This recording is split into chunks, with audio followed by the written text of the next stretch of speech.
تاریخ اسلام میں بڑے بڑے بد کردار حکمران بھی آئے، لیکن کسی نے ناموس رسالت کے محافظ کو نہ دہشت گرد قرار دیا اور نہ قاتل قرار دیا۔ یہ پہلا موقع ہے کہ تاریخ اسلام میں حضور کی عزت کے محافظ کو دہشت گرد قرار دیا جا رہا ہے۔ ایسے نہیں ہوگا، اب ہم نے ان کو بتا دیا یہ بات، ایسے نہیں ہوگا انشاءاللہ۔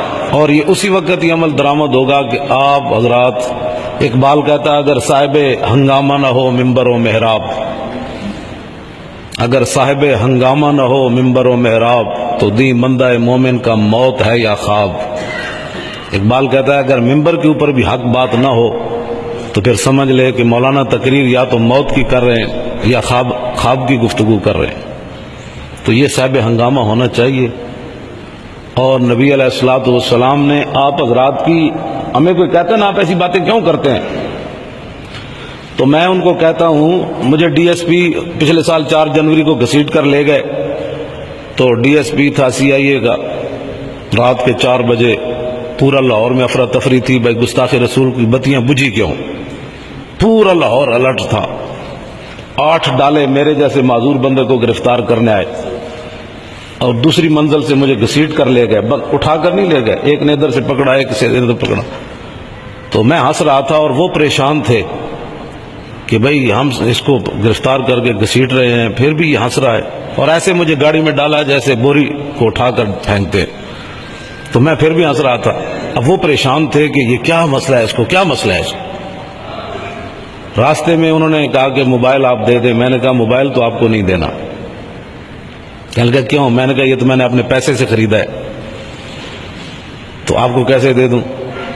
میں ہنس رہا تھا اور وہ اپنے آپ کو بالکل سیریس اور ایسے، میں نے کہا یہ تو میں نے اپنے پیسوں سے لیا ہے، یہ تو نہیں دوں گا، آپ کو دینا پڑے گا۔ میں نے کہا نہیں، یہ تو نہیں ملے گا آپ کو، کہا یہ نہیں ملے گا آپ کو، میں نے نہیں دیا۔ پھر جب وہاں وہ سارے افسران جمع تھے، یعنی جو لاہور پولیس کے سب سے بڑے بدماش ہیں نا، وہ سارے جمع تھے، ان کو میں جانتا ہوں۔ وہ مجھے کہنے لگا آپ ایسی باتیں کیوں کرتے ہیں؟ ڈی ایس پی مجھے کہنے لگا سی آئی اے کا، آپ ایسی باتیں کیوں کرتے ہیں؟ میں نے اس کو کہا، میں نے کہا پڑھا جو ہے تو باتیں نہیں کرنی۔ سبحان اللہ۔ میں نے کہا پڑھا جو ہے تو باتیں نہیں کرنی۔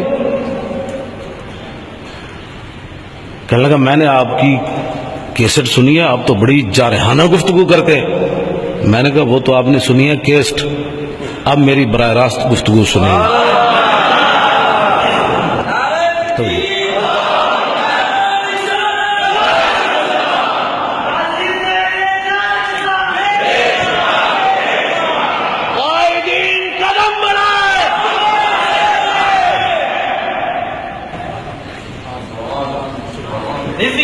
تو نہیں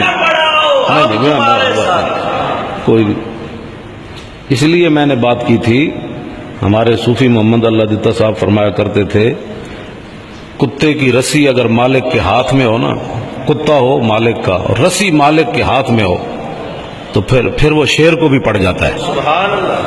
پھر وہ اپنی پاور سے نہیں پڑتا، اس کو پتا ہے مالک جو میرے ساتھ ہے۔ یہ ساری گفتگو میں ان سے اس لیے کر رہا تھا کہ ہماری رسی مالکوں کے ہاتھ میں ہے، سبحان اللہ۔ تو مجھے ان سے کیا ڈر تھا؟ وہ اصل اپنے نمبر بنا رہا تھا اور روب ڈال رہا۔ میں نے کہا چھوڑو روب مجھ پر نہ ڈالو، تمہیں کوئی غلط فہمی ہوئی ہے، تمہیں تو کلو والا نہیں آتی۔ تو کہتا ہے نہیں آتی ہے۔ میں نے کہا پھر سناؤ۔ میرے سامنے اس کو کلو والا نہیں آئی۔ میں نے کہا میرے سامنے کوئی ایسا عالم لاؤ جس نے 40-50 سال دین پڑھا ہو، تمہیں تو کلو والا نہیں آتی۔ وہ تو ہو گیا ٹھنڈا ہو گیا، بس بات اس نے بیچارے نے کیا کرنی تھی میرے ساتھ۔